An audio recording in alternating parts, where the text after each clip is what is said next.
Hi there.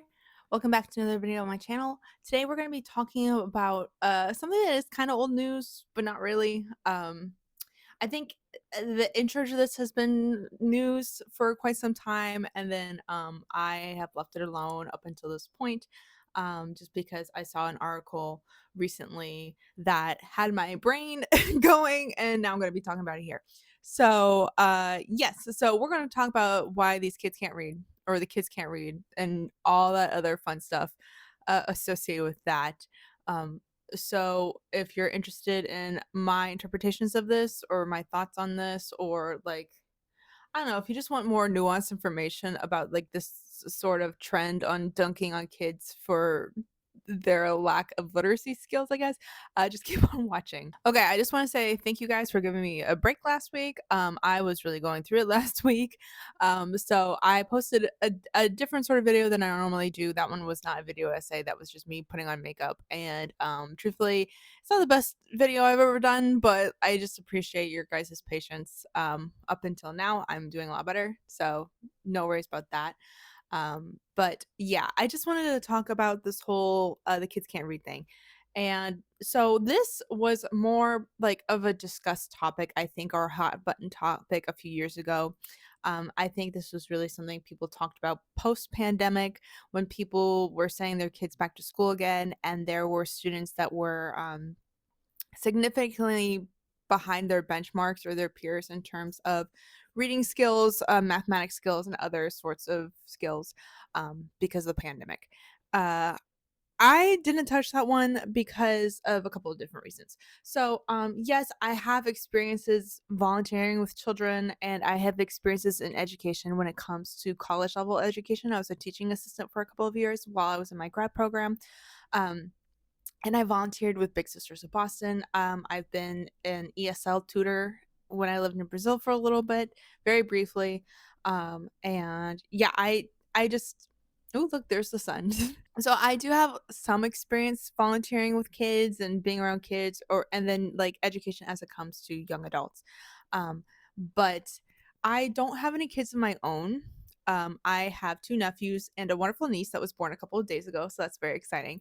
But I don't have any children of my own, so I don't experience that um, side of education through the lens of a parent, right?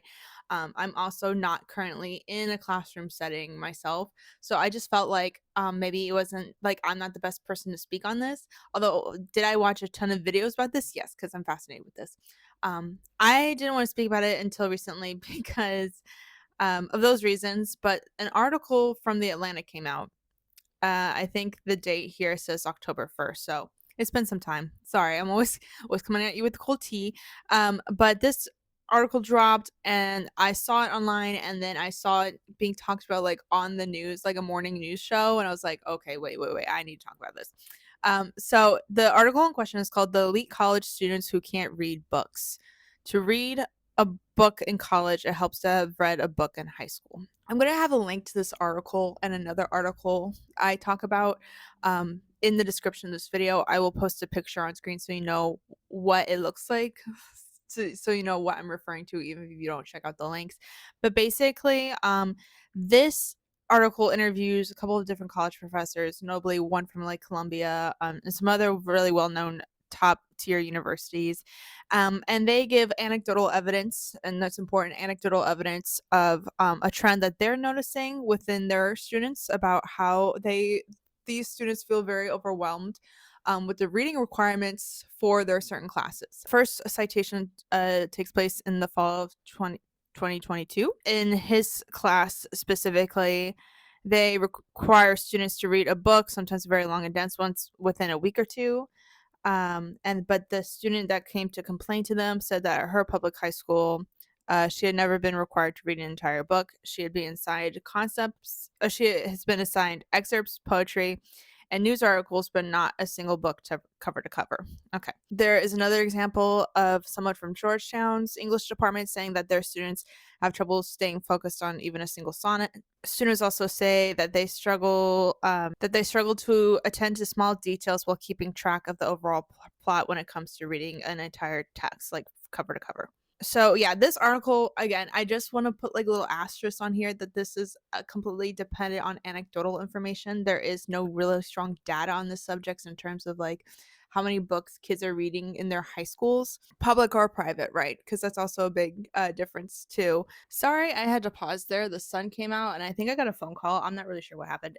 Anyway, where was I? Oh yeah, this is anecdotal evidence. So apparently in the article they talked to 33 different professors and they all had similar experiences. There is no data on this trend in terms of like how many books are actually being read in high school. So again, it's hard to have empirical evidence for this. So I think that's something we should like keep in mind in general because these stories can be kind of jarring, right? Like, I remember again, my freshman year of college was approximately like 10 years ago. So I'm a little bit out of it, but um I remember having required readings that like for certain classes in a semester that covered multiple books throughout the semester. Um and again, I'm incredibly biased because I went into college thinking that I would actually be an English major. And then I switched my programs from English to international relations or international studies. But even then, the required reading for those courses is on par with the English department as well. Some are more heavily dense and read more like a textbook, especially if you take economics classes. But for like anthropology, sociology, history, like within that program, you have to take a variety of different classes, and all of them require some sort of reading level of nonfiction work in addition to occasionally fiction stories because again it's like about cultural immersion as well, especially if you're taking languages like I was. So like I was really involved in Spanish. And so not only was I learning the language, but I would have to also engage in the works from a different country. So yeah, so reading isn't anything new for college requirements. Um, and I also don't think students complaining about reading loads is anything new. I feel like if you asked a lot of students in various age ranges, they don't like to read, or there's a group of people who don't. I'm in the weird group of people who've always enjoyed reading. So it's hard for me to relate to these students, but I yeah. So basically, circling back, this article kind of places the blame on high schools not adequately preparing students for college or college level reading. While there was anecdotal evidence of them not reading books, I don't even know for sure if that's what's happening in high schools or not. So um yeah, we're take this assumption with a grain of salt. So that leads me into this other article that I read in critique of the article from the Atlantic, right? This I liked this article because it gave like a bullet point list of just like a summaries for that. Because again, with the Atlantic, you have to have like a paid subscription unless you're a student to read their articles. So it's not really accessible to everyone, truthfully. But this article is, and it kind of highlights their issues with the certain article, especially when it comes to citing evidence. A lot of them, like if all except for one citation is other Atlantic articles, and those two only have anecdotal evidence. So again, it's just there's no stats to really back it up. Just to be aware. I know. So I kind of mentioned some other stuff already that's been presented in this article. Something else I wanted to talk about again, because I don't know, because I'm not a teacher myself. I'm not a teacher when it comes to middle and high school grade students.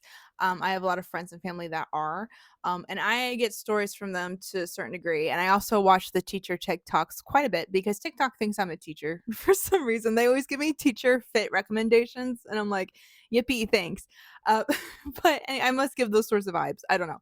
Anyway, so I see teacher TikToks quite a bit, and a lot of the ones I've been seeing have been criticizing um, or yeah, complaining, I guess, more about how the kids are behind. And it's not obviously it's not always the baby's faults, but there's a lack of parental participation, um, a frustration over certain policy choices, a lack of support from administrators and just the schools in general, or even a lack of support from like funding, because let's face it, we do not give a lot of money to these schools, especially public schools.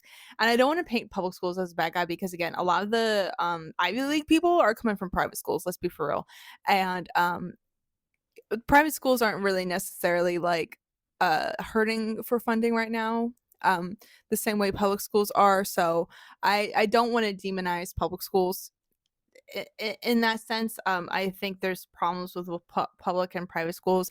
I've gone to both within my lifetime. So yeah, I just wanted to put that distinct awareness. So anyway, what are the TikToks saying? What are my TikToks saying that I'm getting from teacher TikToks? Yeah, a lot. Let's kind of go over the list I talked about. So the kids can't read. So from what I understand, there are students actively in like elementary, middle school, high school that are like at least 2 or 3 grades behind where they should be in terms of like reading benchmarks, math skills, and things like that. And I've seen some really like, and it's hard because I don't know how exaggerated this stuff is because again, like it, again, we have to think about TikTok, and like more exaggerated stories tend to go viral. So there's an incentive for people to inflate their own personal stories. It's not like I just believe things are going on. I've seen kids act horribly, like in terms of behavior. So I don't doubt that for a second.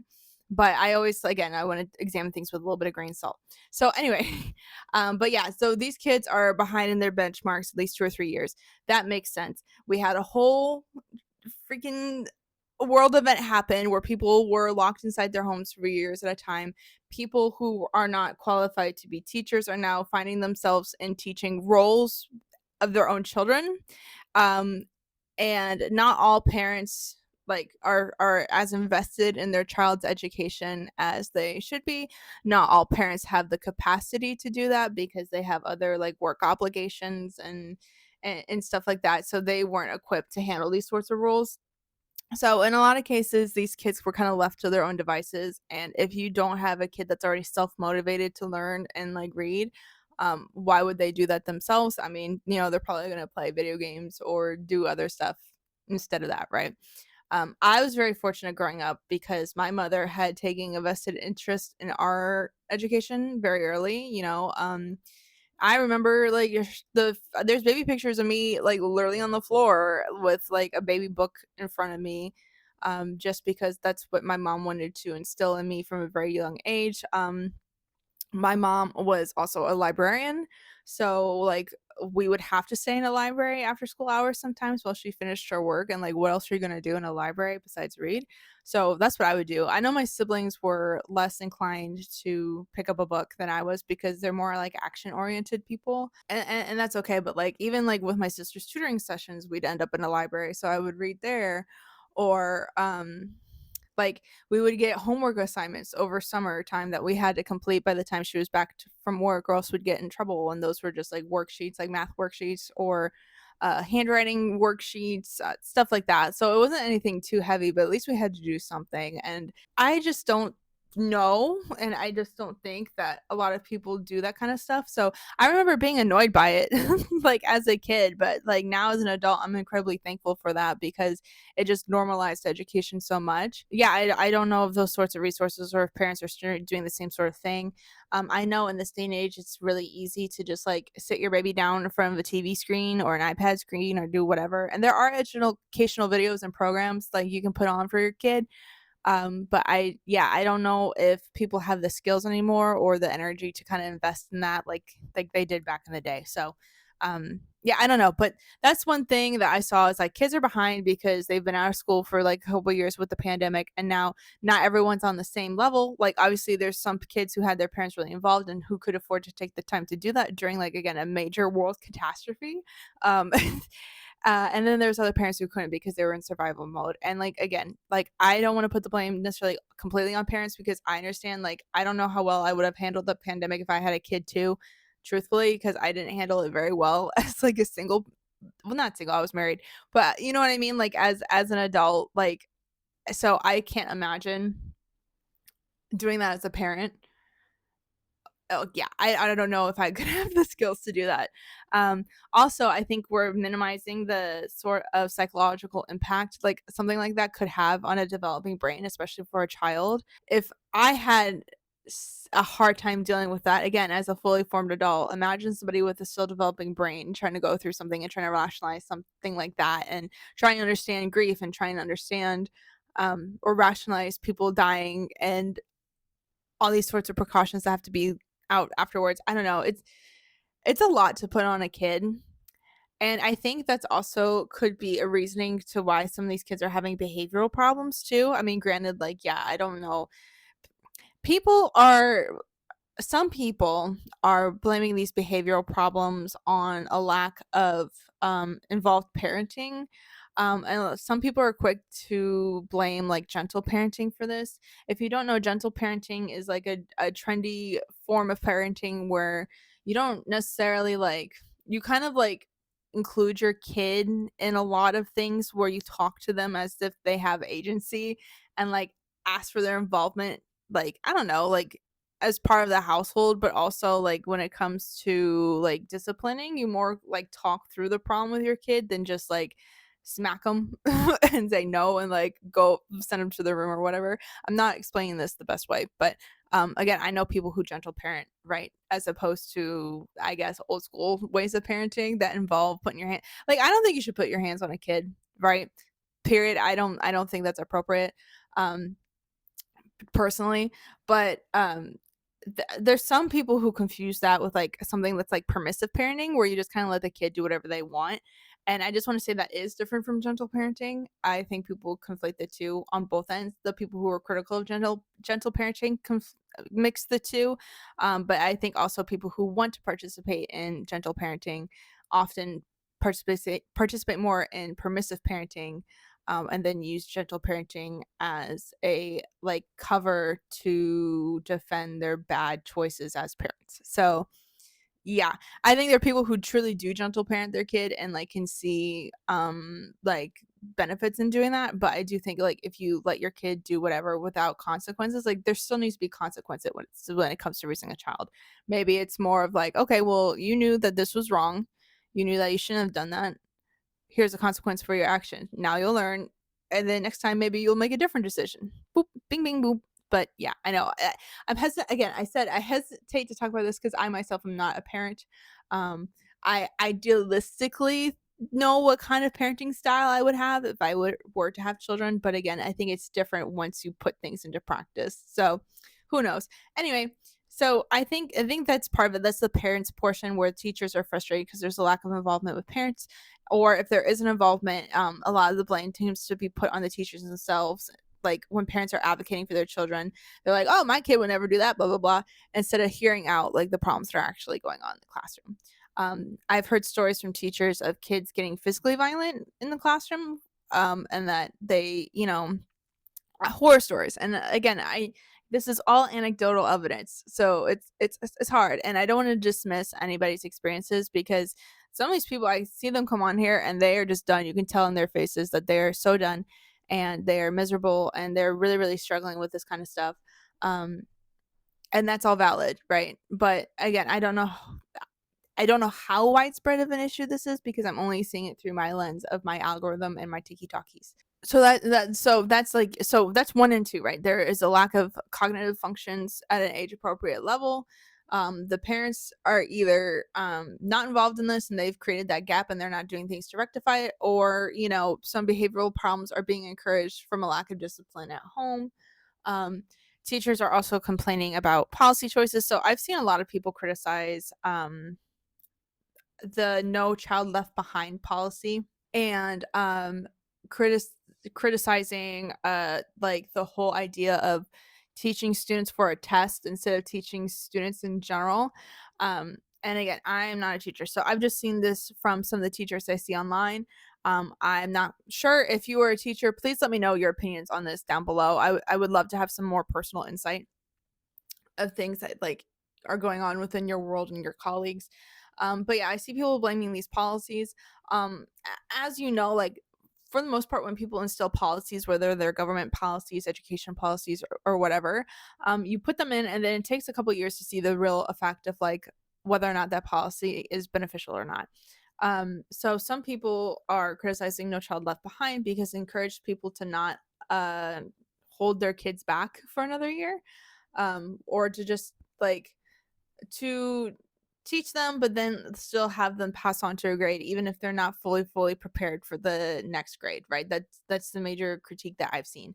I know that it can be challenging for a parent to hear that their child may not be fundamentally ready for a next grade. I know it can be embarrassing for a child. That could hurt their self esteem to not be passed on to the next grade. I'm just going to speak as somebody who had to take 2 years of preschool. I turned out okay. Yeah, I didn't. So basically, what happened is I had a year of preschool, but then my mom had the choice because I have a summer birthday to really like pass me in a certain grade or to give me another year. I would either be the youngest in the grade ahead of me or the oldest in the grade below me. So because I wasn't really like grades and stuff were fine. That was never really an issue, but for me it was like more of like social development. I was not hitting my benchmarks for social skills or certain behavioral skills. And so because of that, like my parents made the decision to put me in another year of preschool. And then like everything went on from that. I was like cripplingly shy.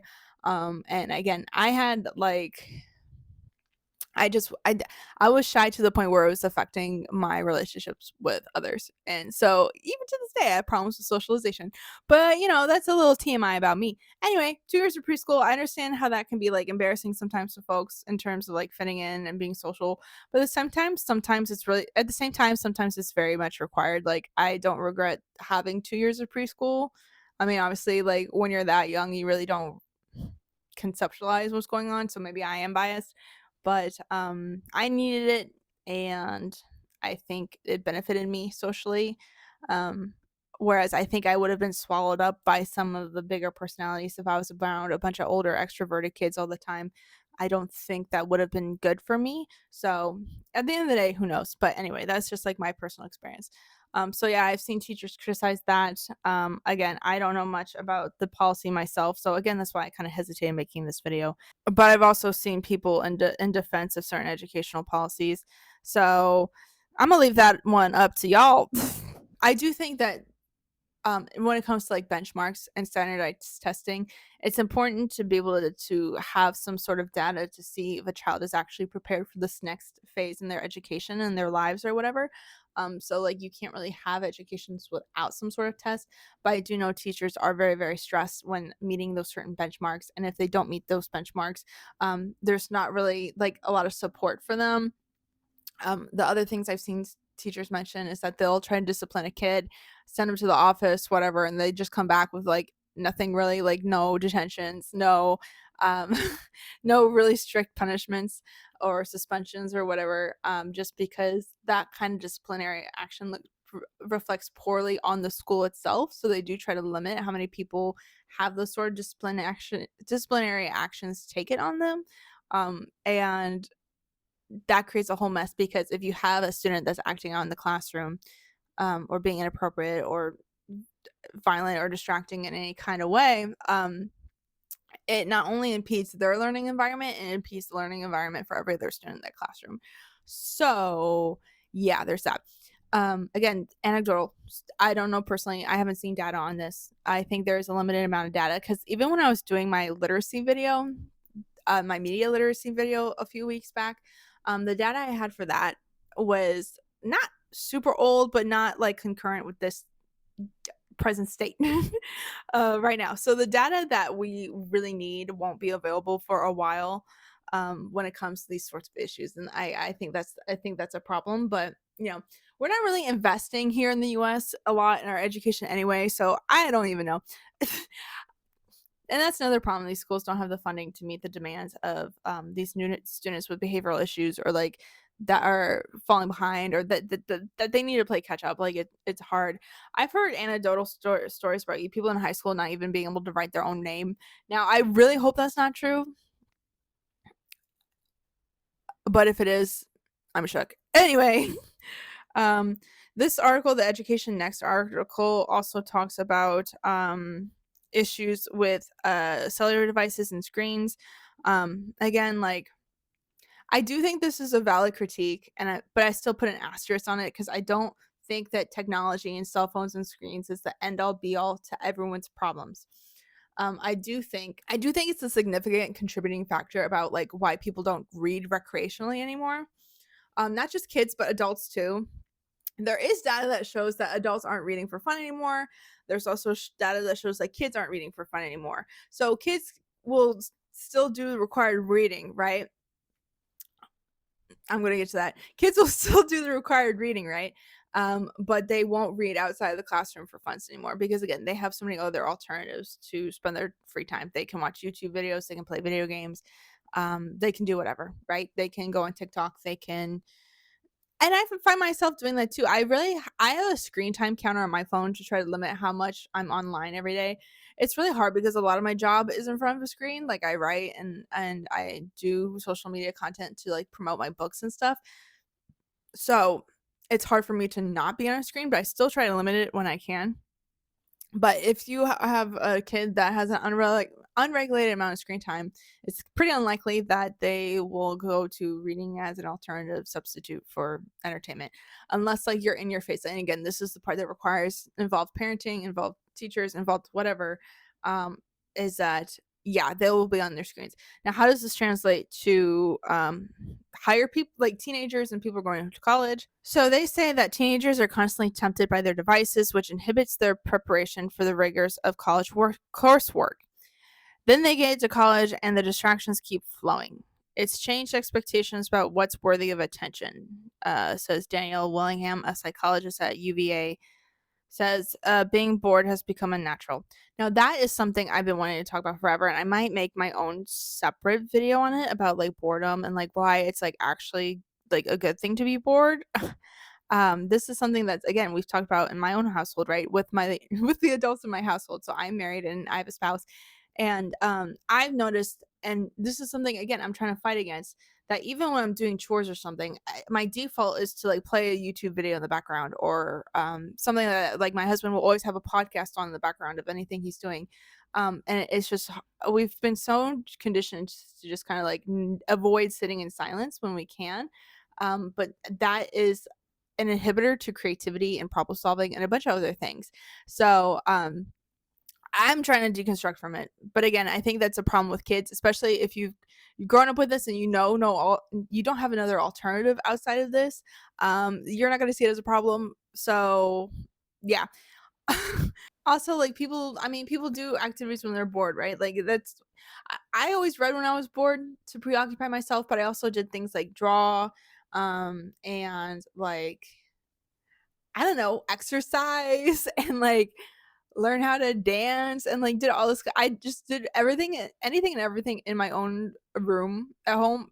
Again, I was kind of in my room a lot, but in my own room at home and like I would teach myself things. Like one time I tried to teach myself French as a kid because yeah, I got tapes from the library and I was like, why not? And then my siblings bullied me and I stopped learning French. So anyway, but like again, boredom invites curiosity and play and innovativeness in a new way. And I feel like that's not really being integrated in education and in home life anymore because everything like again, we're so full of distractions constantly.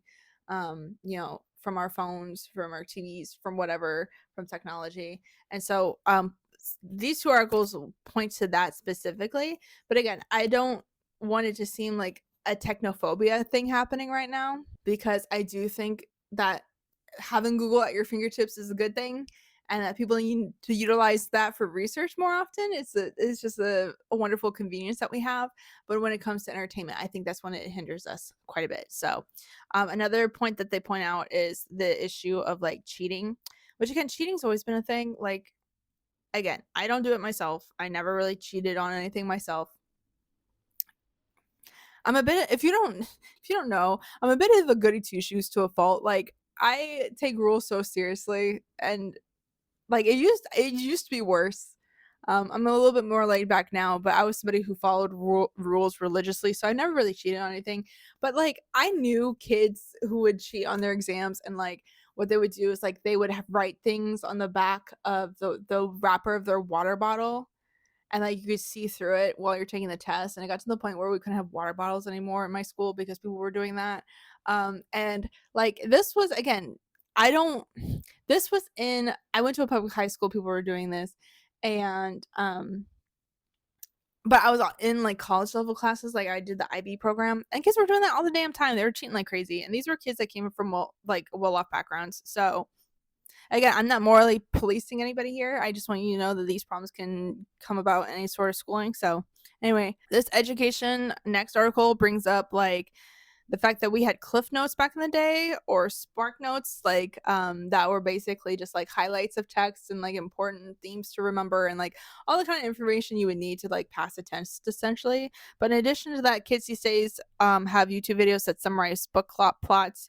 They got ChatGPT to write their essays, or at least the first drafts. And you could also buy papers for sale on the open market. Again, I remember people having papers for sale back in my day too. I'm not that old, but let's see. So like, okay, so you guys get an understanding of my age. I graduated from grad school in 2020. It was a 2-year program. I graduated from college in 2018, which means I would have graduated from high school in 2014, and I would have like had my 8th grade graduation in 2010.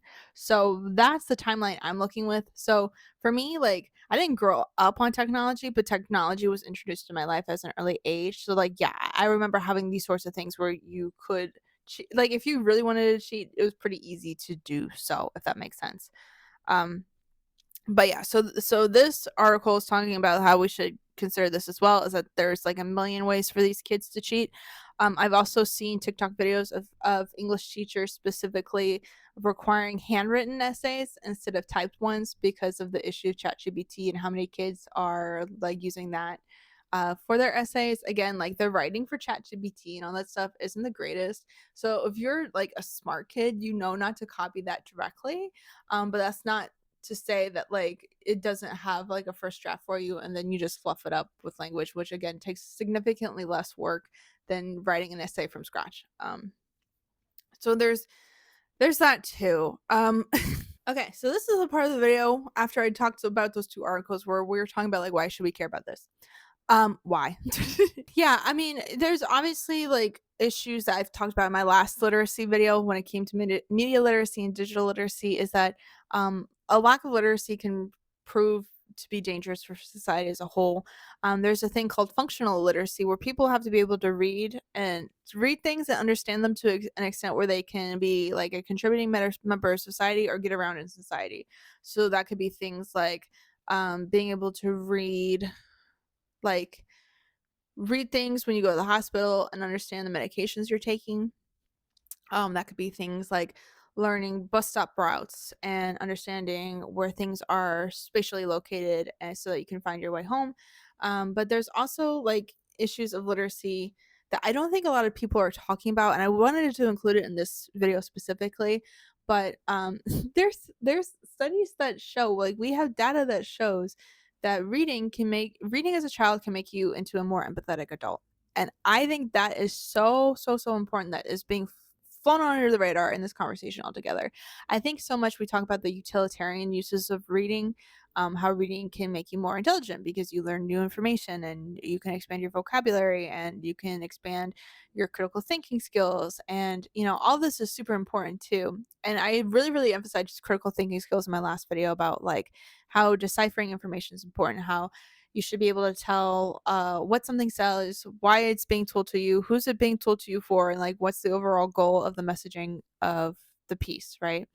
And you can still get that in a way from like news articles or snippets of pieces and stuff to get like a detailed message. But if we relate back to the anecdotal messages in the original Atlantic article, and if we take that at face value, um, I think it's a huge problem because if these kids aren't reading books cover to cover, they are not necessarily engaging with the characters in a way that encourages empathy. So, like, if you read, I'm just going to say fiction, if you read fictional stories, it literally puts you in the mindset of a new person. It takes you outside of yourself, puts you in a mindset of a new person, and you witness them or you're experiencing through them a new life, certain decisions that you may or not make, and like like learning their rationale behind whatever they're doing and they're not doing. And you might agree, you might not, but it forces you to see a perspective that is not your own. And when you grow to read certain books, and if you grow to love certain characters, you love people in spite of their differences to you and how your life normally would have gone. I think that is so, so essential, and we're losing empathy in this day and age. And um it's especially true if you read books about people who don't necessarily fit your own demographic, whether that's based on gender, race, sexuality, socioeconomic status, whatever. Reading books from various perspectives helps you feel empathy for people who might be going through similar situations. Like, say, for example, you're reading a book and the main character is a kid who has parents that are divorced, right? Or who are going through a divorce.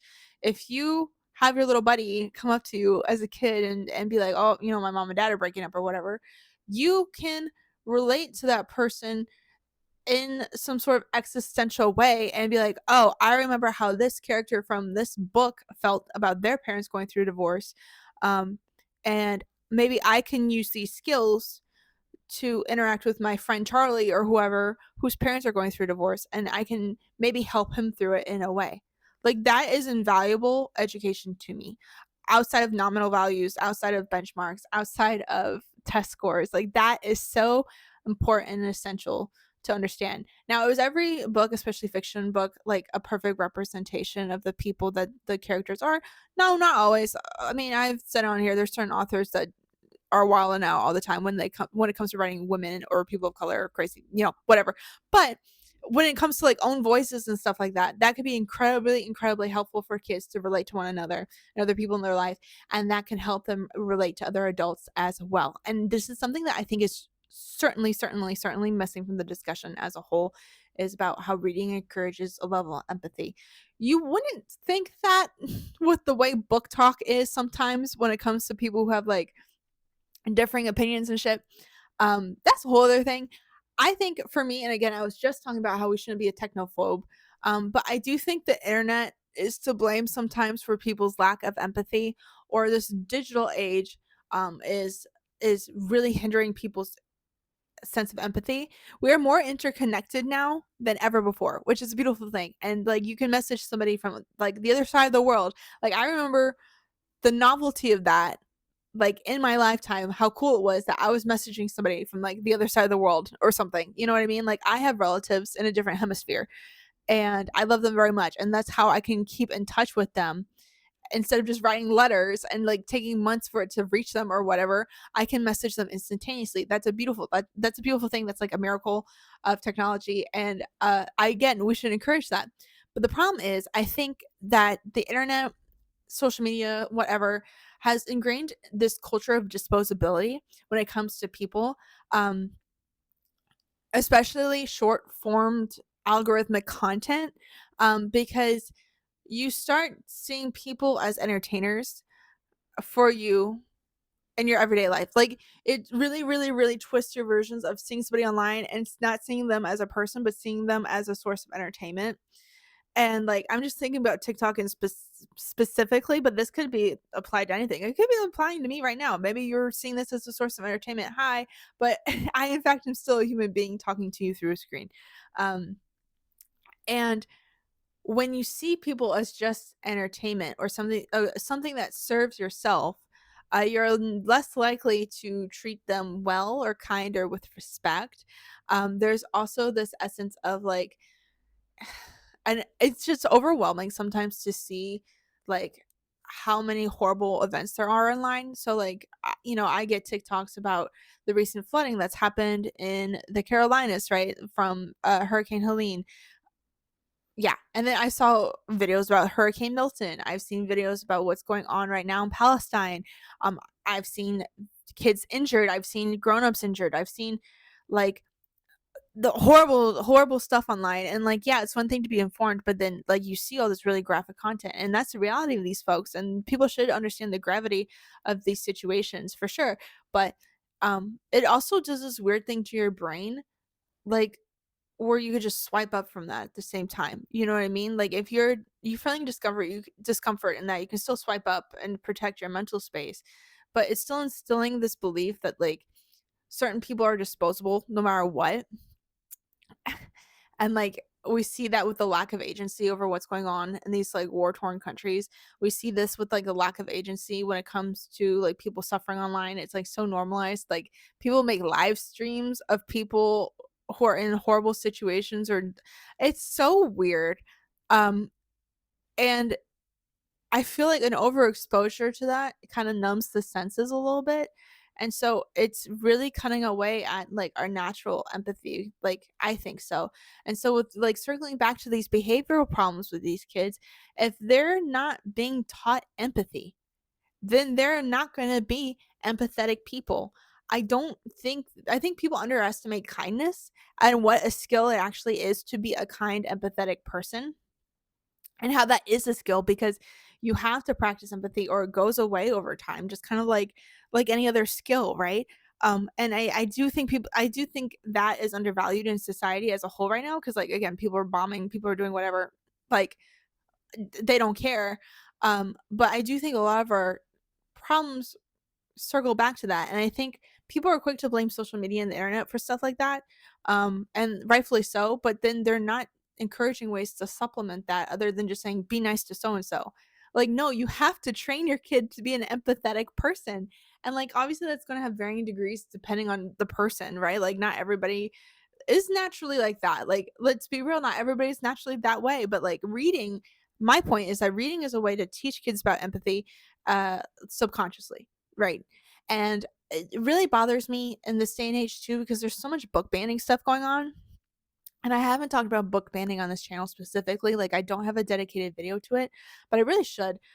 Where these book banning people are doing these things or advocating for the removal of certain books in schools, libraries, whatever, based on the idea that they are a conservative Christian group and they don't believe that certain like pornographic materials or whatever should be readily available for children.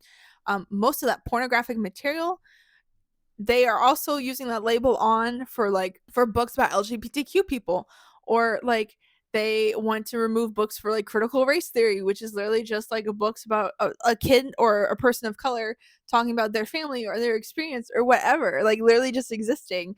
And these book banning people want to remove that. Why do they want to do that?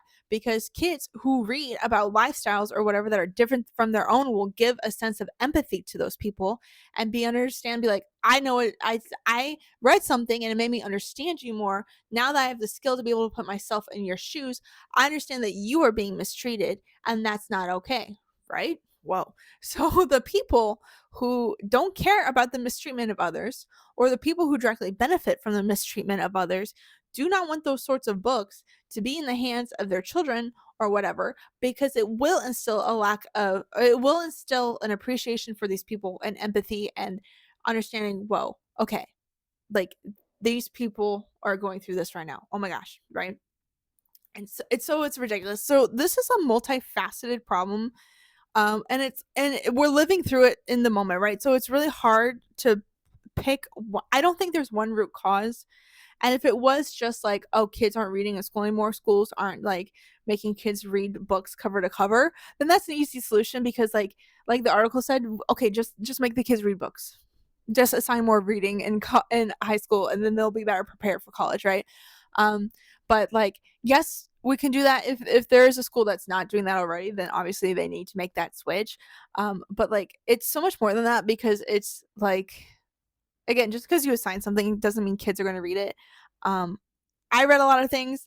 I will admit that there's some classes I skimmed certain things for to prepare for the test, or we're all human, we all do it. I didn't cheat, but I would skim through things, or I would get to the highlight parts of whatever I was doing, especially in grad school, because again, the reading requirements for grad school were pretty intense, not gonna lie. But I am thankful for it, because it made me a very fast reader. Like, I can read very quickly now when I want to. So that's a plus. But yeah, so if that was just a singular issue with a singular solution, it would be great. But I don't think it is. I think it's the ramifications for problems that really started before the pandemic already, that were like slower trends. But then I think that pandemic, like, what's the word I want to use? Expedited things. and really shone a highlight on like the fact that we're all living in this weird state of late stage capitalism where parents don't even have the time or energy to be a parent to their children, and these kids are being abandoned in certain ways. And instead of people teaching them how to be normal little human beings, we're leaving them to their own devices, quite literally. And yeah, they're not going to want to actively participate this way because why should they? They have better distractions on their phones or whatever. And I think that is all contributing to a decline in literacy among adults. Adults aren't reading in their free time. Adults aren't practicing empathy through reading. Adults aren't practicing literacy because again, literacy is a skill. It is a muscle. It is not a permanent fixed state. Your levels of literacy can decrease if you're not actively reading. So if you're an adult and you haven't read a book since high school, I'm sorry, your literacy has declined since then. So, in order for us to stay with it, it is important to read. It's important to stay involved. It's important to read news articles from like well established sources. Um, but it's also important to read recreationally for fun because I don't know. I enjoy, again, I'm biased. I enjoy reading, but again, it's a practicing and putting yourself in somebody else's shoes. I'd be like, "Oh, even those shoes are just like a fairy wizard." Or I don't know, something silly, but like it's still an activity to do to reduce your own screen time and your own brain rot. So I highly encourage it. But yeah, thank you for listening to me like ramble about this. I hope I brought up some good points for you guys. Again, I don't want to discredit teachers. They are so going through it, and they need those financial and every other kind of support under the sun right now. Um, love teachers, and we should be making policy choices to try to benefit education for people to be in a functional society. But guess what? That would go against the status quo, so people won't want to do that, and that's why we're living in hell. So anyway, if you like this video, go ahead and give it a like. Be sure to comment down below. Let me know your insights, especially if you're an education professional, what you think's going on with this hot mess of a world. You can share this video with a friend, or you can subscribe to the channel. Please, please, please. That would help me out a lot. I don't know why I did that. I was trying to do clapping. Please, please, please. That would help me out a lot. And until next time, thanks. Bye.